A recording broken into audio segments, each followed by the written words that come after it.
আমি যে ভুলটা করেছি তোমরাও কখনো এই ভুলটা করতে যাও না। এই হিরো ডেস্টিনি BS4 ইঞ্জিনটা আমি ইঞ্জিনটা শেষ হয়ে যেত, ফুল ইঞ্জিন করানোর সময় আমি valve guide, liner genuine valve guide করেছি, ভ্যালভ অয়েল ছিল দিয়েছি, টাইমিং চেন, ভ্যালভ সব কিছু যা যা থাকে সব কিছু চেঞ্জ করি, তাও ওই গাড়িটার স্মোক প্রবলেম যাচ্ছিলো না।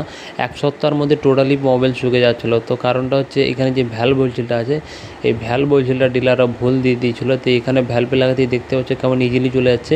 তো এটা কিন্তু ইজিলি যাবে না, এটা খুব টাইটেই থাকে, প্রেসারে থাকে। তো আমি অতটা প্রথম মার্ক করিনি লাগানোর সময়, এটা আমার হাত দিয়ে খুব বড় ভুল হয়ে গেছিলো যে আমি এটা কখনো মার্ক করিনি, খুব লাগিয়ে দিয়েছিলাম, তো অতটা খেয়াল করিনি। তো সেকেন্ড টাইম যখন ইঞ্জিনটা স্মোক হচ্ছে ভালো করে খুলে দেখানোর পর দেখলাম যে এখানে যে ওয়েল সিলটা থাকে, তো ওয়েল সিলটা সম্পূর্ণ আমাকে ডিলাররা ভুল দিয়েছিলো।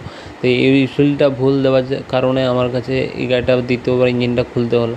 তো এই ওয়েল সিলের পার্ট নাম্বারটা হচ্ছে ইয়ামাহা এফজেড ভার্সন 2 মডেলের এই ওয়েল সিলটা লেগে যাবে হিরো ডেস্টিনি BS4। তোমাদের যদি কারোর লাগাতে চাও এই আমাকে কমেন্ট বক্সে কমেন্ট করবে, আমি দিয়ে দেবো। কিন্তু আরেকটা কথা, তোমরা যখনই ইঞ্জিন করবে এই জিনিসগুলো ভালো করে পারফেক্টলি চেক করবে, না যদি চেক করো তোমাদেরও দ্বিতীয়বার ইঞ্জিন এইভাবে খুলতে হতে পারে।